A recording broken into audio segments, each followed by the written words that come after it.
దేవుడు మనతో మాట్లాడునుగాక. కొలస్సీలు రాసిన పత్రిక 3వ అధ్యాయం 13-14 వచనములు చదువుకుందాం. ఎవడైనను తనకు హాని చేసినని ఒకడు అనుకొనిన ఎడల ఒకనినొకడు సహించుచు ఒకనినొకడు క్షమించుడి.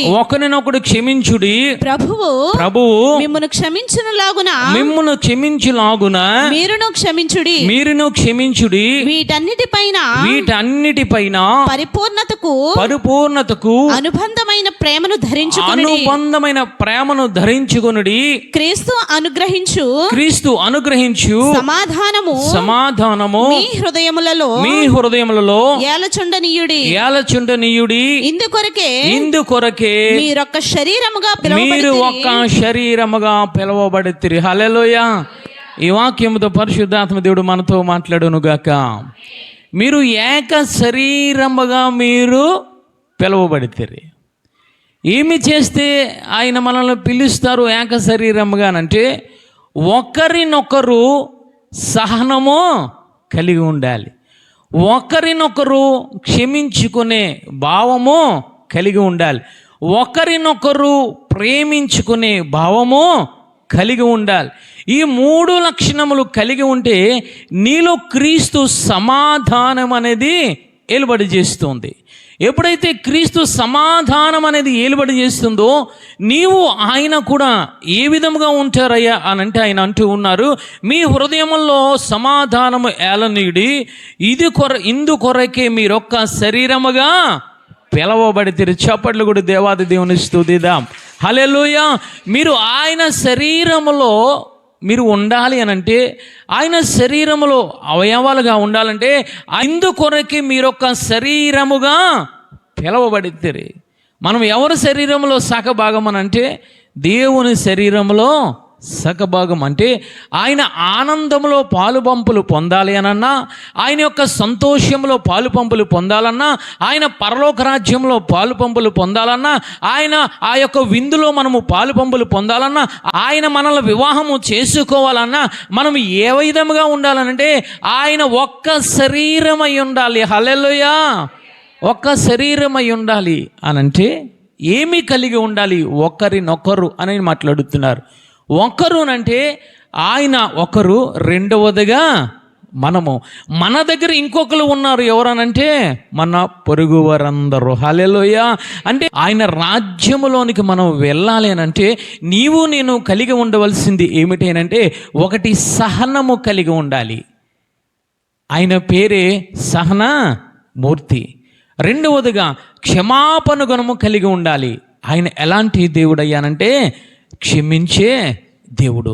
మూడవదిగా మనము ప్రేమ కలిగి ఉండాలి. ఆయన పేరు ఏమిటి అనంటే ప్రేమాస్వరూపుడు. చప్పట్లు కూడా దేవాది దేవుని స్తుతిద్దాం. హల్లెలూయా. అంటే ఈ 3 లక్షణాలు నువ్వు కలిగి ఉంటే ఆయన శరీరములో ఏక శరీరముగా ఆయన నిన్ను పిలిచే దేవుడు. ఈరోజు ఈ 3 మనము కలిగి ఉండాలి. ఏమిటి మొట్టమొదట అయ్యా అని అంటే ఆయన అంటూ ఉన్నారు, ఎవడైనను తనకు హాని చేసనని ఒకడు అనుకునే ఎడల ఒకడినొకడు సహించుకోవాలి. మనకి కనిపిస్తూ ఉంది ఒకనిని ఇంకొకడు, 2 మనుషులు కనబడుతూ ఉన్నారు. అది నీవు కావచ్చు, నీ భర్త కావచ్చు, అది నీవు కావచ్చు, నీ ఇరుగు పొరుగురు కావచ్చు, అది నీవు కావచ్చు, నీ సంఘము కావచ్చు, అది నీవు కావచ్చు, నీ శత్రువైనా కావచ్చు.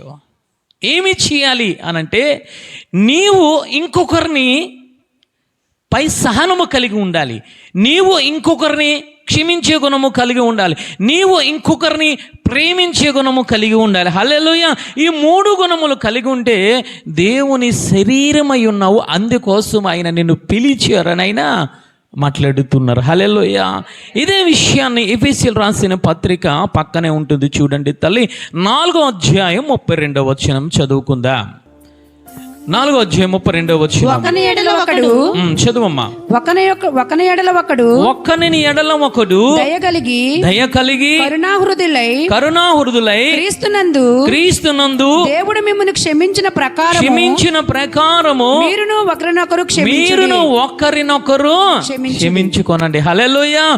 ఒకరిని ఒకరు అనంటే దేవుడు ఏ విధంగా మన పట్ల సహనము కలిగి ఉన్నావో అదే సహనము ఇంకొకరి పట్ల నీవు కలిగి ఉండాలి. దేవుడు నేను ఏ విధంగా క్షమించాడో ఆ క్షమాపణ గుణము ఎదటి వ్యక్తి మీద నీవు కలిగి ఉండాలి. దేవుడు నేను ఏ విధంగా ప్రేమించాడో ఆ ప్రేమ నీ ఎదటి వ్యక్తి మీద నీవు చూపించగలిగి ఉండాలి. అంటే దేవుడు ఏ విధంగా చేశాడో దాని ప్రకారముగా నువ్వు నడుచుకోవాలని ఎఫెసీ పత్రికలు ఆయన మాట్లాడుతున్నారు. హల్లెలూయా. అంతేకాదు 4వ అధ్యాయము 5వ వచనం చదవండి తల్లి. ప్రభు ఒక్కడే విశ్వాసం ఒక్కటే బాప్తిసం ఒక్కటే అందరికీ తండ్రి అయిన దేవుడు ఒక్కడే ఆయన అందరికీ పైగా ఉన్నవాడై అందరిలోనూ వ్యాపించి అందరిలోనూ ఉన్నవాడు. హల్లెలూయా.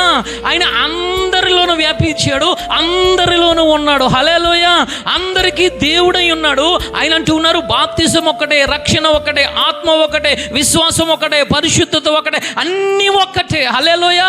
ఆయన అన్ని ఒక్కటై ఉన్న దేవుడు అందరిలో వ్యాపించి ఉన్నాడు, అందరిలో నివసిస్తూ ఉన్నాడు. హల్లెలూయా. అందువల్ల నువ్వేమి చేయాలి? నాలో దేవుడు ఉన్నారు, మీలో దేవుడు ఉన్నారు. లోకమంతా ఆయన వ్యాపించి ఉన్నారు. ప్రతి ఒక్కరిలోనూ అందరిలోనూ ఉన్నాడు. ఆయన మాట్లాడుతున్నాడు. అందరిలో ఉన్న వ్యక్తి నువ్వేమి చేయాలో తెలుసా? ఒకటి, సహనము కలిగి ఉండాలి. రెండవదిగా నీవు క్షమించే గుణము కలిగి ఉండాలి. మూడవదిగా నీవు ప్రేమించే గుణము కలిగి ఉండాలి. ఈ 3 లక్షణాలు మనకున్నాయా? ఈరోజు మనం అనుకుంటున్నాం, మనిషిని చూస్తున్నాం. ఆయన అంటూ ఉన్నారు అందరి మనుష్యులలో నేనున్నాను, అందరి మనుష్యులో నేను వ్యాపించి ఉన్నాను, అందరి మనుష్యులో నేను నివసిస్తూ ఉన్నాను. ఈ భూమి మీద ఎవరున్నారు తెలుసా? పరిశుద్ధ ఆత్మదేవుడు సదాకాలము మనతో ఉంటూ ఉన్నారు. హల్లెలూయా. వాక్యము సదాకాలము మనతో ఉంటూ ఉంది. అందువల్ల నువ్వేమి చేయాలో తెలుసా? అందరి పట్ల సహనము, క్షమాపణ గుణము, ప్రేమ కలిగి ఉండాలి. ఈరోజు మనం కలిగి ఉంటూ ఉన్నామా? ఏదో భర్త ఏదో అంటూ ఉన్నాడంటే సహనం ఉండడం లేదు. ఏదో యాజకుడు గద్దిస్తూ ఉంటూ ఉన్నారంటే సహనం ఉండడం లేదు. ఏదో ఇరుగు పొరుగు వారు నేను ఏదో మాట అంటూ ఉంటే నీకు సహనమో ఈరోజు ఉండడం లేదు, క్షమించే గుణం ఉండడం లేదు. ఈరోజు ఆయనను ప్రేమను మనం కనపరచవలసిన విశ్వాసులో, రక్షింపబడిన బిడ్డలో ఈరోజు ప్రేమను కనపరచకుండా ద్వేషాన్ని కనపరుస్తూ ఉన్నాం, పగను కనపరుస్తూ ఉన్నాం. వారిని రకరకములుగా మరి తిరగబడే అనుభవంలో మనం ఉంటూ ఉన్నాం. అందుకే ఈరోజు మనతో మాట్లాడుతున్నాడు ఆయన. హల్లెలూయా. ఈరోజు ప్రేమించే గుణముందా? క్షమించే గుణముందా? సహనం అనేది ఈరోజు మనకుంటూ ఉందా? ఆయన మొట్టమొదటి మాట్లాడుతున్నారు. ఆయన శరీరంలో అవయవాలుగా మనం ఉండాలంటే, ఆయన శరీరంలో సగభాగమై ఉండాలంటే, ఆయన యొక్క పరిశుద్ధమైన పట్టణంలో మనం ఉండాలనంటే ఆయన అంటూ ఉన్నారు ఏమిటంటే మొట్టమొదట సహనమును కలిగి ఉండండి. హల్లెలూయా. సహనమును మనము కలిగి ఉండాలి. ఏమిటి ఈ సహనమును అంటే? యాకోబు రాసిన ఆ పత్రిక 5వ అధ్యాయం 11వ వచనం చూసుకుందాం. చూడండి తల్లి. సహించిన వారిని ధన్యులు అనుకొనుచున్నాము కదా. మీరు యోబు యొక్క సహనమును గూర్చి వింటిరి. ఆయన ఎంతో జాలియు కనికరమును గలవాడని మీరు తెలుసుకొనుచున్నారు. యోబుకి సహనం ఎక్కువ అని పరిశుద్ధాత్మ దేవుడు మాట్లాడుతూ ఉన్నారు. యోబు సహనము కోసం మీరు వింటి ఉన్నారు కదా. ఆ సహనము కలిగిన వాడు ఎవరట? ధన్యుడు. ఆయన మాట్లాడుతున్నారు. హల్లెలూయా. యోబు సహనము ఏ విధముగా ఉన్నదయ్యా అంటే ఆయన అంటున్నారు, మీరు యోబు యొక్క సహనం గురించి వింటిరి. ఆయన ఎంతో జాలి కనికరము గలవాడై ఉన్నాడు. హల్లెలూయా. ఏదో కొద్ది కనికరము, కొద్దిగా జాలి కాదు. లేఖనము సెలవిస్తుంది, అతను ఎంతో జాలి, ఎంతో కనికరము కలిగి ఉన్నాడు. హల్లెలూయా. ఆ కనికరమును, జాలిని ఈయనేమంటూ ఉన్నారంటే సహనము ఆయన మాట్లాడుతున్నారు. హల్లెలూయా. యోబు ఎవరయ్యానంటే ధనవంతుడు అని అనుకుంటాం, ఆస్తిపరుడు అని మనం అనుకుంటాం. కానీ దేవుడు అంటూ ఉన్నారు, యోబు ఎంతో సహనము కలిగిన వాడు. హల్లెలూయా. ఆయన ఎంతో అంటే ఆయన సహనాన్ని దేవుడు లెక్క చూస్తూ ఉన్నాడు. ఈరోజు నీ ఆస్తిపాస్తులు లెక్క చూసుకుంటూ ఉన్నావు, కానీ దేవుడు లెక్క చూస్తాడు తెలుసా? నీలో ఉండే సహనాన్ని ఆయన లెక్క చూసే దేవుడు. హల్లెలూయా. నువ్వెంతవరకు సహనం కలిగి ఉంటూ ఉన్నావు? నీ బిడ్డల పట్ల ఎంతవరకు సహనం కలిగి ఉంటూ ఉన్నావు? నీ బిడ్డల పట్ల ఎంతవరకు జాలి కలిగి ఉంటూ ఉన్నావు? నీ సంఘం పట్ల ఎంతవరకు ఆ కరుణను చూపిస్తూ ఉన్నావు? నీ ప్రతీదీ కూడా ఆయన లెక్క చూసే దేవుడు. హల్లెలూయా. అలాంటి లెక్క యోబుని చూస్తుంటే దేవుడు అంటూ ఉన్నారు, అతను ఎంతో సహనము కలిగి ఉన్నాడు. ఎందుకు ఎంతో సహనము కలిగి ఉన్నాడంటే అతను జాలి, కనికరము కూడా కలిగి ఉన్నాడు. మన దేవుడు ఎవరయ్యానంటే సహనమూర్తి. మన దేవుడు జాలి గల దేవుడు. మన దేవుడు కరుణామయుడు. చప్పట్లు కూడా దేవాది దేవుని స్తుతి. ఆయన లక్షణాలు మనము కలిగి ఉండాలి. ఆయన శరీరముల అవయవములుగా ఉండాలనంటే, ఆయన యొక్క భార్యగా మనం ఉండాలంటే మనం ఏమి చేయాలి తెలుసా? ఆయన లక్షణములు మనము కలిగి ఉండాలి. అందుకోసమే కొలసి పత్రికలు ఆయన అంటున్నారు, అందుకోసమే మిమ్మల్ని పిలిచానని మాట్లాడుతున్నారు. హల్లెలూయా. యోబు కోసం అంటూ ఉన్నారు, కనికరము, జాలి కలిగి ఉన్నాడు. ఎవరిని ఏమీ అనేవాడు కాదైనా.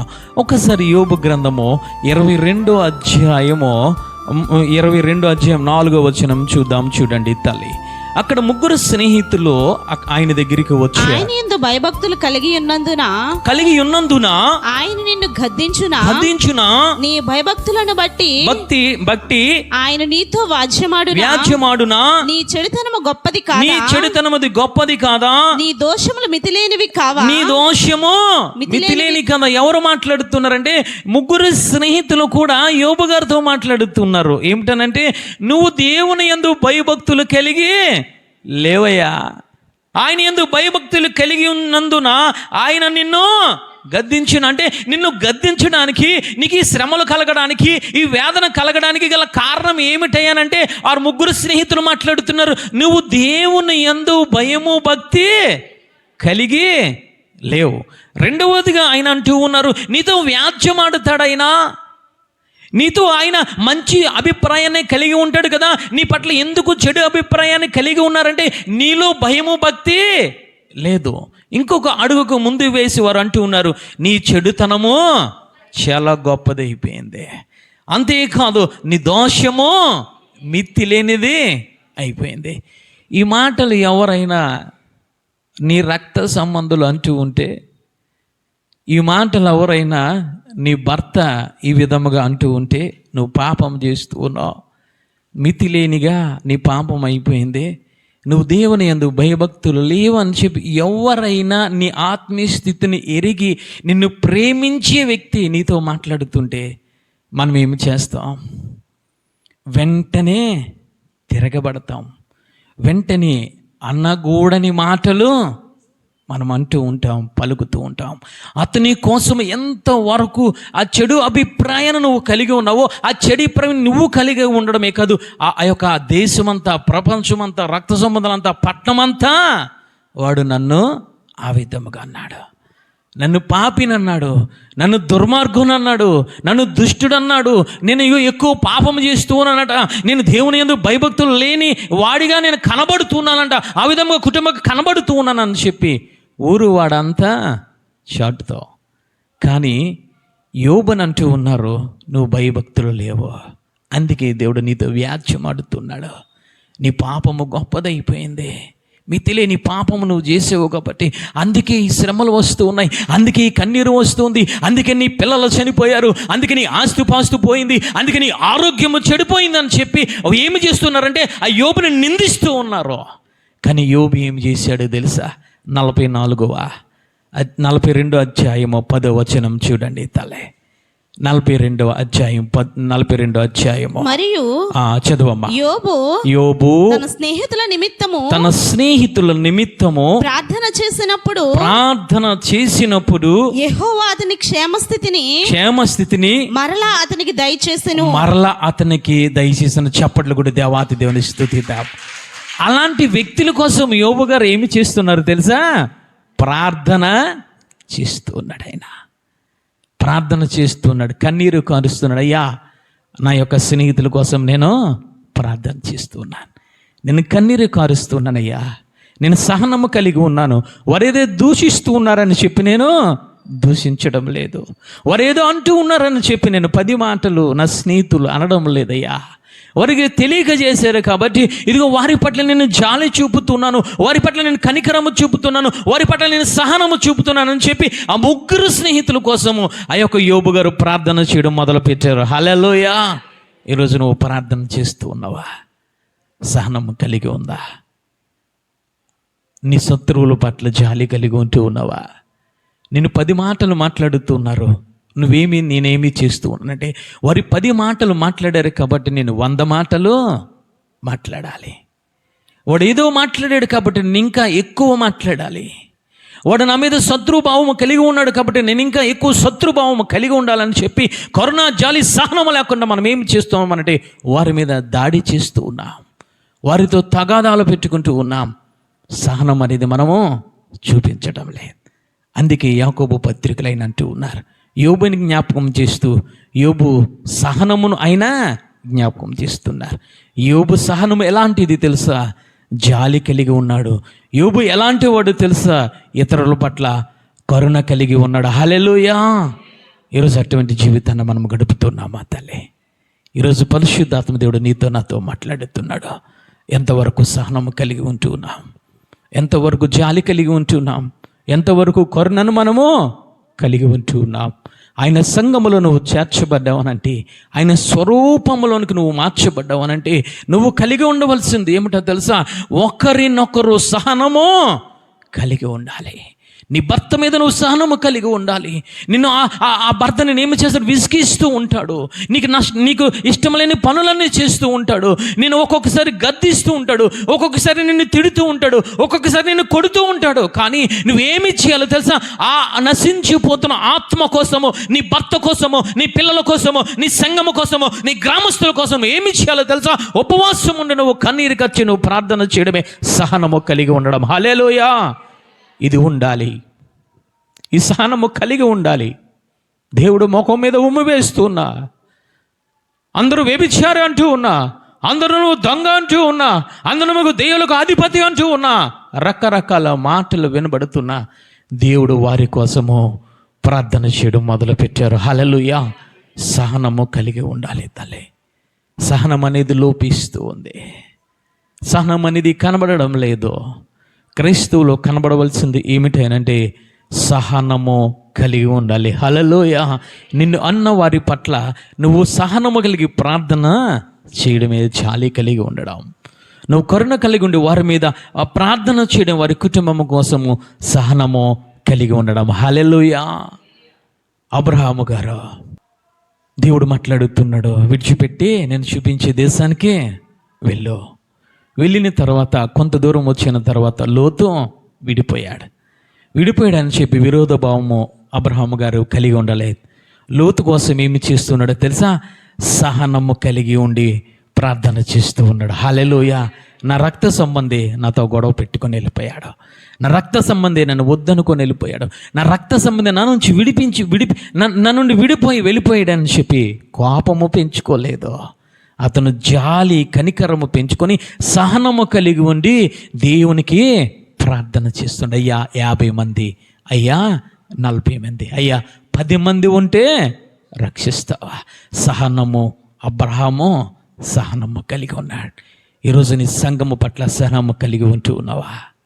నీ కుటుంబం పట్ల సహనము కలిగి ఉండి ఉపవాసం ఉండి ప్రార్థన చేయగలుగుతున్నావా తల్లి? కాండము 20వ అధ్యాయం 17వ వచనం చదవండి తల్లి. అబ్రహాము దేవుని ప్రార్థింపగా దేవుడు అబీమెలెకును అతని భార్యను దాసీలను బాగు చేసి చప్పట్లు కూడా దేవాది దేవుని స్తుతిద్దాం. హల్లెలూయా. శారాను ఏమి చేశాడంటే అబీమెలెకు తీసుకుని వెళ్ళిపోయాడని చెప్పి అబ్రహాము అబీమెలెకుతో యుద్ధము చేయలేదు. అబ్రహాము నువ్వేదో చేదా మనిషి అనుకుంటూ ఉన్నాం మనం. అబ్రహాము దగ్గర ఎంతమంది ఉన్నారో తెలుసా? 318 మంది జనాంగము యుద్ధ వీరులు ఉన్నారు. హల్లెలూయా. ఎంతో బలాఢ్యులు అబ్రహాము గారు.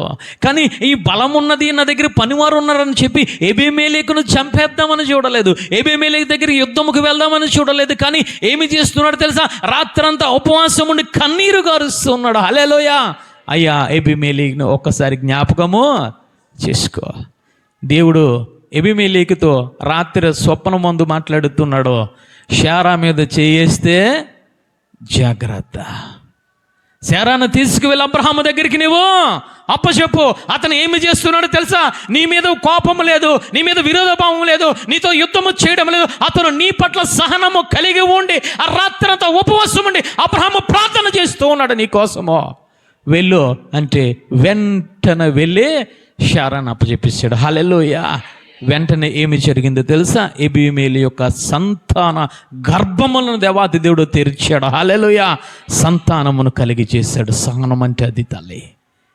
ఈరోజు నిన్నేమన్నా అంటూ ఉంటే, నీ పిల్లల్ని ఏమన్నా అంటూ ఉంటే, నీ భర్తను ఏమన్నా అంటూ ఉంటే, ఈరోజు కత్తులు తీస్తూ ఉన్నావు, ఈరోజు కర్రలు తీస్తూ ఉన్నావు, నీ బలాన్ని చూపిస్తూ ఉన్నావు, నీ యొక్క ఆ రక్త సంబంధాల యొక్క బలాన్ని ప్రదర్శిస్తూ ఉన్నావు. చేతకాక కాదు అబ్రహాము దగ్గర 318 మంది యోధులు ఉన్నారు. ఎంతమంది రాజులను జయించాడో తెలుసా?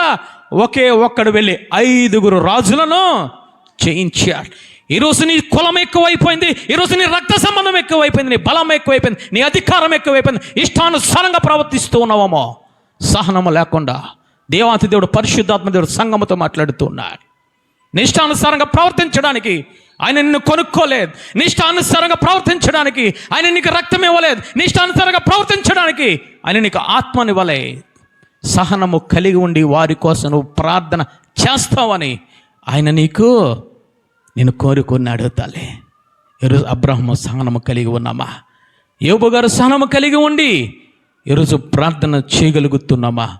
లేదా నీ శత్రువులకి విరోధమైపోయి శత్రువులు ప్రవర్తించినట్లు సహనము లేకుండా, జాలి లేకుండా, కనికరము లేకుండా, దేవుని యొక్క రక్తదారిలో కరగబడమని ఆ సోయ లేకుండా ఈరోజు మనం ప్రవర్తిస్తూ ఉన్నాం. ఈరోజు మనం తిరుగుతూ ఉన్నాం. అందుకే పరిశుద్ధాత్మ దేవుడు ఈరోజు సహనము కోసము నీతో మాట్లాడుతున్నాడు. ఆయన ఫిలిప్పీ పత్రిక 4వ అధ్యాయం 5వ వచనం చదువుకుందాం. మీ సహనమును సకల జనులకు తెలియబడనీయుడి. ప్రభువు సమీపముగా ఉన్నాడు. దేనిని గూర్చి చింతపడకుడు గాని ప్రతి విషయములోను ప్రార్థన విజ్ఞాపన చేత కృతజ్ఞత పూర్వకంగా మీ విన్నపములు దేవునికి తెలియచేయండి. చప్పట్లు కూడా దేవాది దేవుని స్తుతిద్దాం. హల్లెలూయా. నీకు నష్టము కలిగిందా, నీకు బాధ కలిగిందా, నీకు కన్నీరు కలిగిందా, నువ్వేమి చేయాలో తెలుసా? దానికోసం చింతపడకు. కానీ నీకు కలిగిన ఆపద, నీకు కలిగిన శ్రమ, నీకు కలిగిన ప్రతి కన్నీటిని బట్టి విజ్ఞాపన ద్వారా ఆయనకు ప్రార్థన చేయడం సహనమని ఆయన మాట్లాడుతున్నాడు. హల్లెలూయా. నీ సహనము సర్వజనులకు తెలియచేయండి. ఏ విధముగా తెలుసా? నీ ప్రార్థన పూర్వకముగా తెలియచేయండి. హల్లెలూయా.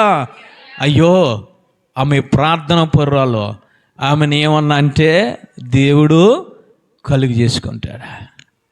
అయ్యో ఆ సంఘము ప్రార్థనా పరురాలు సంఘము, అయ్యో ఆ బిడ్డ ప్రార్థనా పరురాలు కుటుంబము, ఆ బిడ్డను మనం ఏమనకూడదని చెప్పి నీ సహనము ద్వారా సర్వజనులకు తెలియచేయాలి. హల్లెలూయా. ఈరోజు అబ్రహాము సహనము దేవుడు మనకు తెలియచేస్తూ ఉన్నాడు.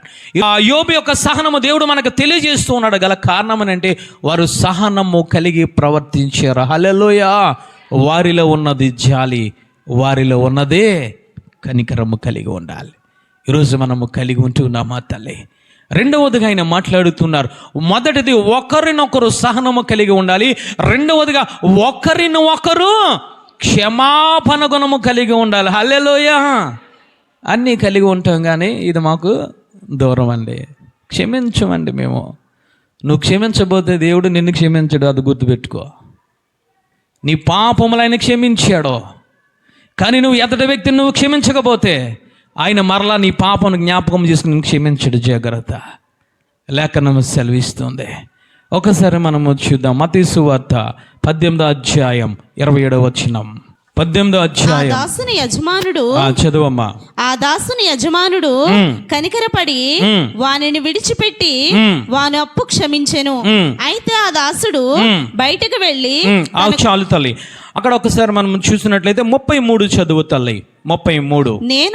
నేను నిన్ను కరుణించిన ప్రకారము నీవును నీ తోటి దాసుని కరుణింపవలసి ఉండెను కదా అని వానితో చెప్పెను. అందుచేత వాని యజమానుడు కోపపడి తనకు అచ్చున్నదంతయు చెల్లించే వరకు బాధపరచు వారికి వారిని అప్పగించాడు. ఒక మనిషి ఆ యజమానుడికి అప్పు కలిగి ఉన్నాడు. ఎన్ని వేలు అప్పులు అంటే 1000 తలాంతులు అప్పు కలిగి ఉన్నాడు. తలాంతు అనగా 3600 రూపాయలు. ఆ దాసుడు వెళ్ళి ఆ యజమానితో అంటూ ఉన్నాడు, అయ్యా ఇదిగో నేను అప్పు ఉన్నాను కదా, 10,000 తలాంతులు నేను అప్పు ఉన్నాను కదా, ఇప్పుడు నన్ను క్షమించమని చెప్పి ఆ కాళ్ళ మీద పడి మ్రొక్కుతూ ఉన్నాడు. యజమానుడు ఏమి చేశాడంటే, ఇదిగో నేను ఏమి చేయను, నీ బిడ్డలు ఏమి చేయను, నీ ఆస్తి పాస్తులు ఏమి చేయను కాబట్టి అని క్షమించి విడిచిపెట్టి వదిలేశాడు. వదిలేసిన వ్యక్తికి ఇంకొక అతను ఏమి ఉన్నాడంటే అప్పు ఉన్నాడు. ఎన్ని దేనారాలు? 100 దేనారాలు అప్పు ఉన్నాడు. దేనారం అంటే ఎంత ఉందో ఒకసారి చూడండి తల్లి. ఇంచుమించు ₹1/2 కావచ్చు. అంటే 100 × 50 అంటే ఎంత అయింది? ₹50 అయింది. ఈ ₹50 అప్పు ఉన్న అప్పు ఇచ్చిన వాడు ఏమి చేస్తున్నాడంటే ఇంకొకటి దగ్గరికి వెళ్ళి నాకు ₹50 అప్పు ఉన్నావు కాబట్టి నువ్వు తీర్చవని చెప్పి వాడిని హింసిస్తూ ఉన్నాడు, వాడిని బాధ పెడుతూ ఉన్నాడు. అయ్యో నా యజమానుడు క్షమించాడే అని ఆ యొక్క కరుణాభావము ఆ యొక్క దయాభావము కలిగి లేకుండా ఇతను ఏమి చేస్తున్నాడంటే బడిన తర్వాత ఇంకొక ఇతనికి అప్పు ఉన్నవాడిని ఇతను బాధ పెడుతుంటే ఈ విషయం ఎవరికి తెలిసిందంటే యజమానికే తెలిసిందే. పిలిచి అంటూ ఉన్నాడు, నిన్ను 1000 తలాంతులు అప్పు ఉన్నావు కదా, నేను క్షమించాను కదా, మరి నువ్వు ఇంకొకరికి నువ్వు అప్పు ఇచ్చావు. నేను ఇంత ధనము నేను క్షమించినప్పుడు నువ్వు కూడా ఎదుటి వ్యక్తిని నువ్వు క్షమించాలి కదా, ఎందుకు అతన్ని హింస పెడుతూ ఉన్నావు, ఎందుకు నువ్వు బాధ పెడుతున్నావు అని చెప్పి ఇతన్ని ఏమీ చేశాడో తెలుసా? అక్కడ ఎవరికి అప్పచెప్పాడో ఒకసారి మనం చూసినట్లయితే, అందుచేత వారిని ఆ యజమానుడు కోపపడి తనకు అచ్చి ఉన్నదంతయు చెల్లించే వరకు బాధపడే వారికి అప్పగించాడు. తల్లి, ఈరోజు క్షమించే గుణం నువ్వు కలిగి ఉన్నావా అంటే ఏమిటయ్యానంటే దేవుడు నీ పాపములు క్షమించాడు. నీవు విరోధులు నువ్వు క్షమించే భావము, నీ శత్రువులు నువ్వు క్షమించే భావము, నీ ఇరుగు పొరుగు వారిని నువ్వు క్షమించే భావము, నీపై అపరాధమును కలిగి ఉన్న వారిని నువ్వు క్షమించే భావము నువ్వు కలిగి ఉండాలి. హల్లెలూయా. చప్పట్లు కూడా దేవాది దేవుని స్తుతిద్దాం. ఈరోజు మనము కలిగి ఉంటూ ఉన్నామా? నీ శత్రువే అయినా నిన్ను క్షమించమనే లేఖనం సెలవిస్తూ ఉంది. నీ శత్రువే క్షమించి ప్రేమించమనే లేఖనము సెలవిస్తుంది. శత్రువు చూసినప్పుడు నీకు బీపీ పెరిగిపోతుంది. శత్రువును కనబడినప్పుడు నీకు షుగర్ లెవెల్స్ పెరిగిపోతూ ఉన్నాయి. శత్రువుడు కనబడినప్పుడు నీ కోపము పెరిగిపోతుంది. అంటే దేవుడు ఏమి చేస్తున్నాడో తెలుసా? నిన్ను బాధించి వానికి అప్పచెప్పడానికి రెడీగా ఉన్నాడు. ఎవడు బాధించేవాడంటే సాతానుడు. ఆయన అంటూ ఉన్నారు 35వ వచనము, మీలో ప్రతివాడు తన సహోదరుని హృదయపూర్వకముగా క్షమించిన ఎడల నా పరలోకపు తండ్రి ఆ ప్రకారమే మీ ఎడల క్షమించాలి. హల్లెలూయా. హృదయపూర్వకముగా క్షమించాలి. యాజకుడు మాట్లాడారు కదా, పరిశుద్ధాత్మ దేవుడు నాతో మాట్లాడారు కదా అని నీ శత్రువుడి దగ్గరికి వెళ్ళి మోకం ఇటువైపు తిప్పుకొని నువ్వు ఇంకొక వైపుకి తిరిగి క్షమించానని చెప్పడానికి వీల్లేదు. నువ్వు క్షమించేది హృదయపూర్వకంగా క్షమించాలి. హల్లెలూయా. నువ్వు క్షమించిన తర్వాత ఆ వ్యక్తి నీతో కనబడుతూ ఉంటే నువ్వు వందనాలమ్మా, వందనాలయ్యా అని నువ్వు చెప్పగలిగి ఉండాలి. అలా చెప్పితే ఏమి జరుగుతుందో తెలుసా? నీ ప్రార్థన ఆయన ఆలకిస్తాడు, నువ్వు అర్పించే అర్పణ ఆయన ఆలకిస్తాడు, నిన్ను ఆయన పరలోకానికి చేర్చుకునే దేవుడు. హల్లెలూయా. అందుకే ఒక 21 వచనములు ఆయన మాట్లాడుతున్నారు. ఆ సమయమున పేతురు ఆయన యొద్దకు వచ్చి, ప్రభువా, నా సహోదరుడు నా ఎడల తప్పిదము చేసిన ఎడల ఎన్ని మార్లు అతనిని క్షమింపవలెను? 7 మార్లు మట్టున అని అడిగిన. అందుకు యేసు తనతో ఇట్లనెను, 7 మార్లు మట్టికే కాదు, 70 ఏళ్ళ మారుకు మట్టుకని నీతో చెప్పుచున్నాను అని చెప్పుతూ ఏమని మాట్లాడుతున్నాడు? కావున పరలోక రాజ్యము తన దాసుని యొక్క లెక్క చూచుకున్న గోరుని యొక్క రాజును పోలి ఉన్నది. చప్పట్లు కూడా దేవాది దేవుని స్తుతిద్దాం. హల్లెలూయా. అంటే నువ్వు క్షమిస్తూ ఉంటే నీ ఎదుర్కొంటే ఏముందట? పరలోక రాజ్యం ఉంది. అది జ్ఞాపకం చేసుకోవాలి. పేతురు వచ్చి అంటూ ఉన్నాడయ్యా, నేను తప్పుదమ్మ చేశాను, ఒకరిని క్షమించలేకపోతూ ఉన్నానయ్యా. ఎన్ని మార్లు మట్టు క్షమించాలి? 7 మార్లు మట్టుగా, 10 మార్లు మట్టుగా, 20 మార్లు మట్టుగా అంటూ ఉన్నారు. దేవుడు అంటూ ఉన్నారు, లేదు 70 మారులు, అంటే 70 సంవత్సరములు మట్టుకు నీవు క్షమించాలి. అంటే ఎందుకు అనంటే దావీదు గారు అంటూ ఉన్నారు, ఒక ఆయుసు 70 లేదా 80. అంటే నీ జీవితాంతము కూడా నువ్వు కలిగి ఉండవలసిన గుణము ఏమిటయ్యానంటే నువ్వు క్షమాపణ గుణము నువ్వు కలిగి ఉండాలి. చప్పట్లు కొట్టే దేవాది దేవుని స్తుతిద్దాం. హల్లెలూయా. అంటే ఎన్నిసార్లు తప్పిదమ్మ చేసినా నువ్వు క్షమించే గుణము నువ్వు కలిగి ఉండాలి. ఈరోజు క్షమించే గుణము కలిగి ఉండడం లేదు. ఈ గుణం అంటే మాకు పడదంటూ ఉన్నారు కొంతమంది. ఈ గుణం అంటే నా బైబిల్ నాతో మాట్లాడడం లేదంటూ ఉన్నారు. నేను ఇది పాటించనని అనుకుంటూ ఉన్నావు. లేదు. 20వ వచనం, ఏలయనగా 2-3 నా నామమున ఎక్కడ కూడి ఉందరో అక్కడ నేను వారి మధ్యన ఉండేదనని చెప్పాను. అంటే నీ ప్రార్థన ఆలకించాలంటే దేవుడు నిన్ను క్షమించే గుణము నువ్వు కలిగి ఉండాలి. హల్లెలూయా. నువ్వు పరలోక రాజ్యానికి వెళ్ళాలంటే నువ్వు క్షమాపణ గుణము కలిగి ఉండాలి. నీ అర్పణ ఆయన అంగీకరించాలంటే నువ్వు క్షమాపణ గుణము కలిగి ఉండాలి. హల్లెలూయా. నువ్వు ప్రార్థన చేస్తున్నావు, మంచిదే. విరోధ భావం పెట్టుకుంటే ఆయన అంటూ ఉన్నారు, నీ ప్రార్థన అంగీకరించాను. నువ్వు అర్పిస్తున్నావు కానుక, మంచిది. ఆ కానుక అక్కడ విడిచిపెట్టి వెళ్ళి నీ సహోదరునితో, నీ విరోధితో, నీ శత్రువుతో నువ్వేమి చేయాలి?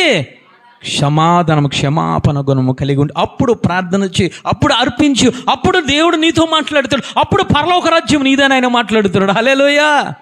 ఈరోజు మనం ఏం చేస్తాం? ఇష్టం వచ్చినట్లు ఇరుగు పొరుగు వాళ్ళని బూతులు మామూలుగా ఉండదు వ్యవహారం. ఎక్కడ లేని బూతులన్నీ నీ నోటిలోని హృదయంలో ఉంటాయి. ఎక్కడ లేని విరోధం అంతా మన గుండెల్లోనే ఉంటుంది. ఇక్కడికి వచ్చి ముసుగేసుకొని మోకరించి రకరకాల పాటలు, రకరకాల ప్రార్థనలు, వాక్యం వినేస్తాం. క్షమాపణ గుణము లేకపోతే ఒకసారి చూడండి తల్లి. 6వ అధ్యాయం మత్తయి సువార్త 6వ అధ్యాయం. మత్తయి సువార్త 6వ అధ్యాయం 14వ వచనం చదవండి తల్లి. మనుషుల అపరాధములను క్షమించిన ఎడల మీ పరలోకపు తండ్రియు మీ అపరాధములను క్షమించును. మీరు మనుషుల అపరాధములను క్షమింపకపోయిన ఎడల మీ తండ్రియు అపరాధములను క్షమించుడు. బైబిల్ గ్రంథం అంతా ఇదే చెప్తుంది. ఆయన నీ అపరాధులను క్షమించాడు కాబట్టి నువ్వేమి చేయాలి? నీ విరోధులను నువ్వు క్షమించాలి. నీ విరోధులను క్షమించకపోతే ఆయన నీ అపరాధములైనా క్షమించడు. జాగ్రత్త, వాక్యాన్ని పట్టుకోండి. ఈరోజు ఎటువంటిగా మనం జీవిస్తూ ఉన్నాం? ఈరోజు ఏ విధంగా మనం జీవిస్తూ ఉన్నాం? క్షమాపణ గుణము కలిగి ఉన్నామా? విరోధభావము కలిగి ఉన్నామా? విరోధభావము కలిగి ఉన్నాడు దేవుడు. ఎన్నిసార్లు మాట్లాడిన కయ్యనితో హేబేలును ఏమి చేయాలి? క్షమించాలి. హేబేలును ఏమి చేయాలి? ప్రేమించాలి. హేబేలును ఏమి చేయాలి? దయ కలిగి ఉండాలి. హేబేలుపై ఏమి కలిగి ఉండాలి? జాలి కలిగి ఉండాలి. అతని కోసము ప్రార్థన చేసే విధంగా కయ్యని ఉండాలి. కానీ ముఖము చిన్నబుచ్చుకున్నాడు. వెంటనే దేవాది దేవుడు కలుగు చేసుకున్నాడు కయ్యను. అర్పణను అంగీకరించలేదు. కానీ ఆ యొక్క స్థితిని చూసి దేవాది దేవుడు సింహాసనం మీద వదిలి కయ్యేను దగ్గరికి వచ్చాడు. గల కారణం ఏమిటో తెలుసా? క్షమాపణ గుణము లేకపోతే దుష్టుడు బయట ఉన్నాడని మాట్లాడుతున్నాడు. క్షమాపణ గుణము లేకపోతే శత్రువు అయిన సాతాను చేతులకు వెళ్ళిపోతామని మాట్లాడుతున్నాడు. క్షమాపణ గుణం లేకపోతే నా సన్నిధిలో ఉన్నప్పుడే క్షమాపణ గుణం లేకపోతే భ్రష్టుడు అయిపోతామని మాట్లాడుతున్నాడు. దుష్ట సంబంధం అయిపోతామని కయ్యను కోసం మాట్లాడుతున్నాడు ఆయన. కానీ కయ్యను వినిపించుకోలేదా? నీ అర్పణ మరలా అంగీకరిస్తాను. ఏమి కలిగి ఉండాలి? నీ అర్పణ ముఖ్యము కాదు, నువ్వు కలిగి ఉండే క్షమాపణ ముఖ్యం. మాట్లాడదామని తీసుకెళ్ళాడు, పడమలో చంపివేశాడు. దేవుడు లెక్కడడం మొదలుపెట్టాడు. అప్పటి వరకు ప్రేమించిన దేవుడు క్షమాపణ గుణము నుంచి ఎన్నిసార్లు దేవాది దేవుడు కయ్యనుతో మాట్లాడినా, ఎన్ని పర్యాయములు హెచ్చరించినా, ఎన్ని పర్యాయములు బుద్ధి చెప్పినా సరే, సాతానుడు బయట ఉన్నాడు కయ్యనని చెప్పినా సరే, క్షమాపణ గుణము లేకుండా ఏమి చేశాడంటే చంపివేశాడు. ఎక్కడో ఆది కాండములో ఉన్న కయ్యను కొత్త నిబంధన గ్రంథంలో పరిశుద్ధాత్మ దేవుడు జ్ఞాపకం చేసుకున్నాడు. గల కారణం ఏమిటనంటే ఎన్నిసార్లు కయ్యనుతో మాట్లాడినా క్షమించే అనుభవం లేకుండా ఉన్నాడు, క్షమింపే గుణము లేకుండా ఉన్నాడు. 1 యోహాను రాసిన పత్రిక 3వ అధ్యాయం 12వ వచనం చదవండి తల్లి. మరియు మనము కయ్యేను వంటి వారమై ఉండరాదు. వాడు దుష్టుడు సంబంధి, రక్తదారుల కడగబడిన బిడ్డ, ఆయన సంఘములో నాటబడిన బిడ్డ, ఆయన ఆత్మలో పొందుకున్న బిడ్డ ఏమి చేయాలో తెలుసా? కయ్యేను నడిచిన నడతలో మనం ఉండకూడదు. వాడు ఎవడో తెలుసా? దుష్ట సంబంధి. వాడిలో ఉన్న దుష్టత్వం ఏమిటో తెలుసా? దేవుడు మాట్లాడిన దేవుని ప్రేమించడు కాదు కదా, ఇరుగు పొరుగు వారిని ప్రేమించకుండా వాడు చంపే హృదయం కలిగి ఉన్నాడు. అందుకోసం ఆయన మాట్లాడుతున్నాడు.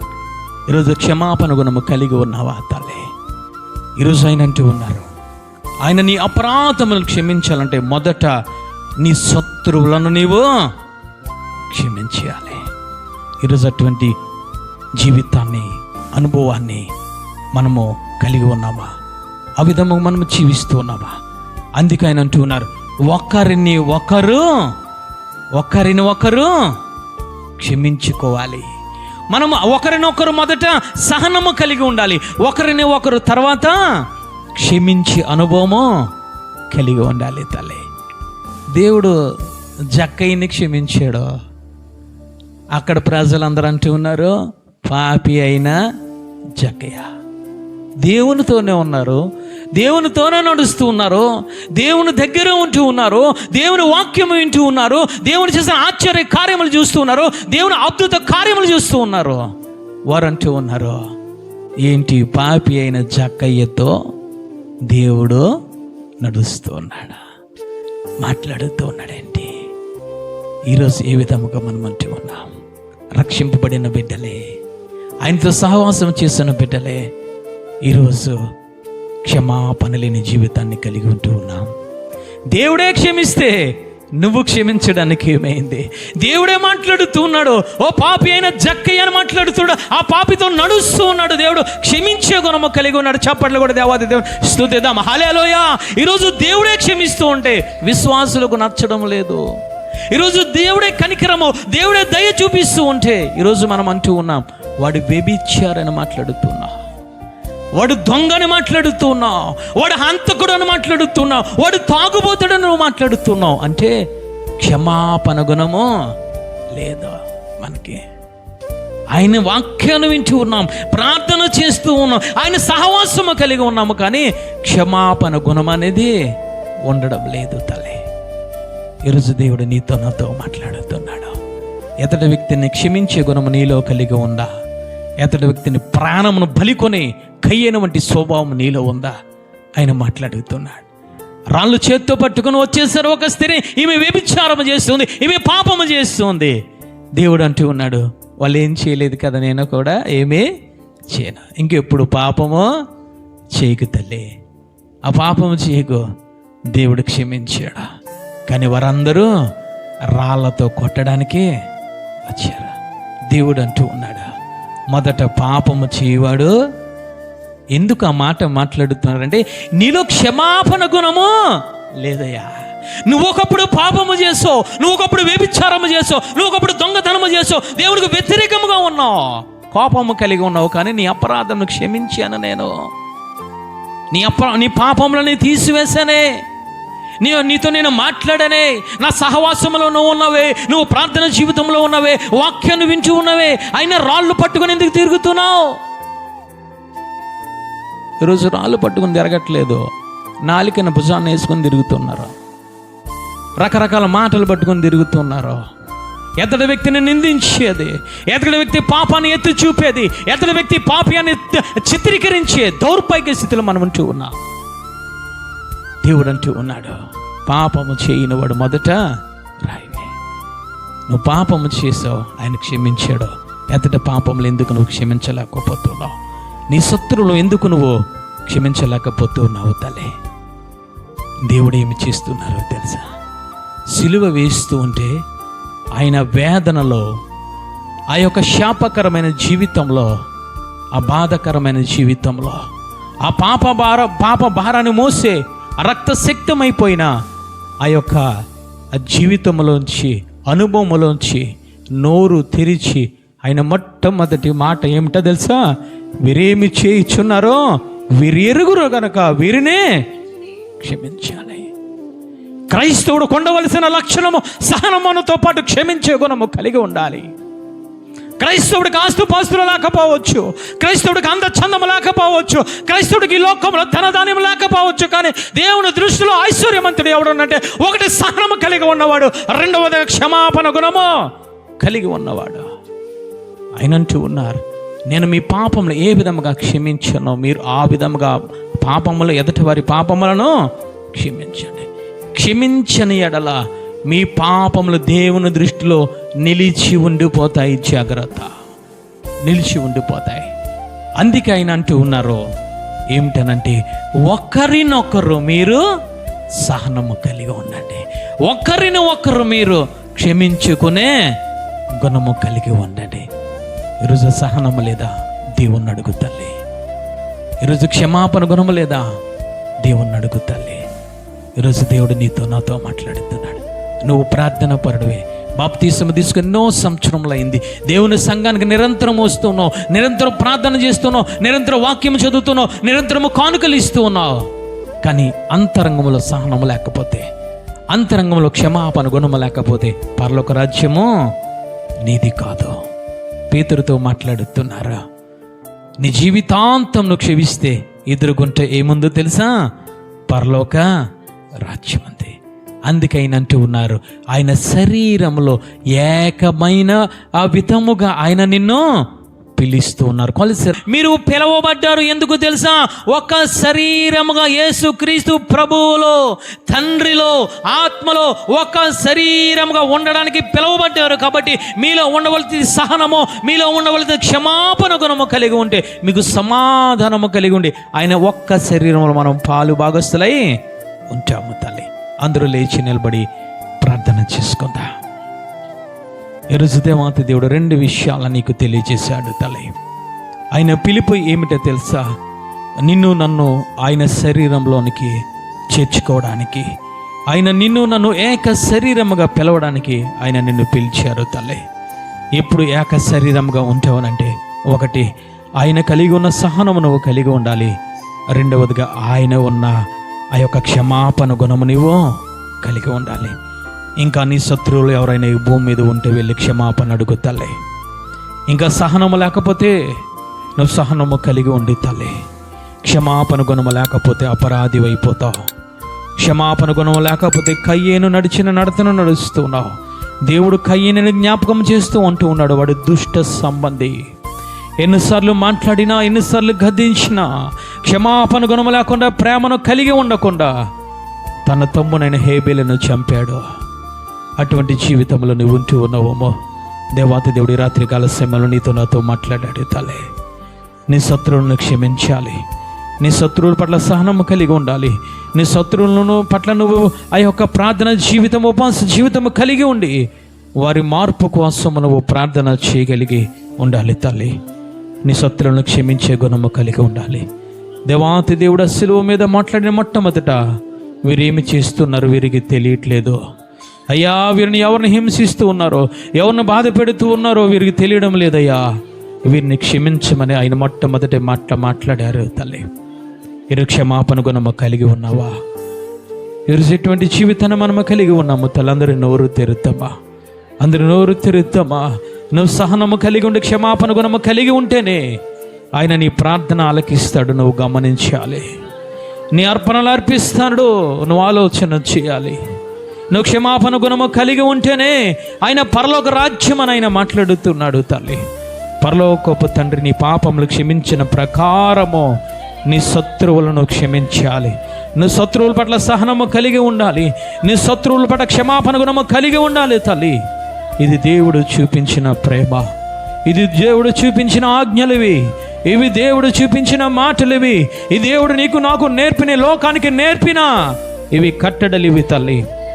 ఈ కట్టడలు నీలో లేకపోతే, ఎదురాడే సోమ నీలో ఉంటే, ఆ కయ్యని సోమ నీలో ఉంటే దేవాతి దేవుని అడుగు, అయ్యా నా భర్త మీద నేను విరోధ భావము కలిగి ఉండను, నా ఇరుగు పొరుగు వారి మెట్లని నా యొక్క విరోధ భావము కలిగి ఉండనయ్యా, నన్ను క్షమించే భావము కలిగి ఉంటాను, వారి కోసం నేను ప్రార్థన చేస్తానయ్యా.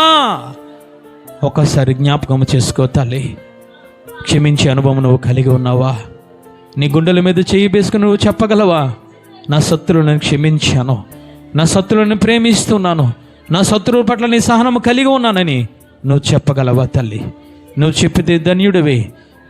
చెప్పకపోతే నీ పాపములు, నువ్వు చేసిన ప్రతి అపరాధములు, నువ్వు చేసిన బాల్యము నుంచి ఇప్పటి వరకు చేసిన ప్రతి అపరాధములు నిలబడి నేను చూస్తూ ఉన్నాయి తల్లి.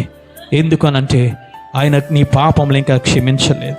కారణమో నీ శత్రువులు ఇంకా నువ్వు క్షమించలేదు కాబట్టి, నీ శత్రువు కోసము ప్రార్థన చేయడం లేదు కాబట్టి దేవాతి దేవుని అడుగుదాము తల్లి. అది శాపము కింద మారిపోతుంది. జాగ్రత్త. దేవుడు నీతో మాట్లాడినప్పుడు క్షమాపణ గుణము కలిగి లేకుండా ఒక కయ్యను స్వభావము కలిగి ఉంటే అది శాపము కింద మారిపోతుంది తల్లి. అది ఉగ్రత కింద మారిపోతుంది తల్లి. కయ్యను అంటున్నాడు, అయ్యో భరించలేని శాపము నా మీదకు వచ్చింది. కారణం ఏమిటో తెలుసా? దేవుడు మాట్లాడినప్పుడు ప్రేమ కలిగి లేడు, దేవుడు మాట్లాడినప్పుడు సహనము కలిగి లేడు, దేవుడు మాట్లాడినప్పుడు జాలి కలిగి లేడు, దేవుడు మాట్లాడినప్పుడు కరుణ కలిగి లేడు. హేబేలు పట్ల కోపమును పెంచుకుంటూ విరోధ భావంలోనికి వెళ్ళిపోయి శత్రువుగా తయారైపోయి పొలములోనికి హేబేలును చంపాడు తల్లి. ఆ రక్తము, హేబేలు రక్తము దేవునికి మొరపెట్టింది. నీ శత్రువులు నీ కోసము మొరపెడుతూ ఉన్నారమో, నీ శత్రువులు నీ కోసం అంగలారుస్తూ ఉన్నారమో, అది శాపము కింద మారకుండా ఈరోజు దేవాతి దేవుని బలిపీఠమ్మ దగ్గరికి రా. దేవాతి దేవుని దగ్గర 2 చేతులు ఎత్తు. అయ్యా నేను పాపిని ప్రభు అనంటే ఆయన నేను త్రోసిపుచ్చే దేవుడు కాదు తల్లి. మొదట నీ పాపములు ఆయన క్షమించి నేను హక్కును చేర్చుకున్న దేవుడు. అందరూ 2 చేతులు ఎత్తి ప్రార్థన చేసుకుందాం.